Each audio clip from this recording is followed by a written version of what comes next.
What does it mean to perform under pressure in the work that you do? I think you're performing under pressure when you're not seeing or perceiving the pressure. And this is sort of a cop-out in a sense, because once you've become really good at something, then I think the pressure in some ways is sort of, it's not as palpable. So it's just a matter of doing your job and being efficient. So it's less a matter of grace under fire. It's grace.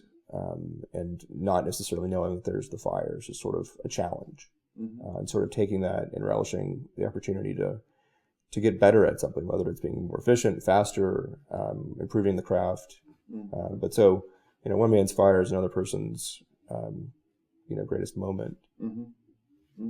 Or just the challenge that they needed at that point to actually be motivated. Some people are actually motivated by that. And I would say increasingly it's sort of fun to be in that fire. And do you recall a time or moment or project when you made that transition where it became less grace under fire and more just grace? A lot of our programs, they all have kind of a journey to them where there's sort of the hype, the highest sort of heights of expectations. And there's sort of this trough of disillusionment, to kind of use the industry term. And so through that process of getting back to that plateau of productivity, it's kind of a matter of finding your bearings again. But I think it's every program that has a little bit of that. If it's not, then you're not really challenging yourself. You're not taking any risks. So if we were doing the same thing over and over again, facing the same problem, we would have a way we could write a software algorithm to do it. So a little bit of every project has this.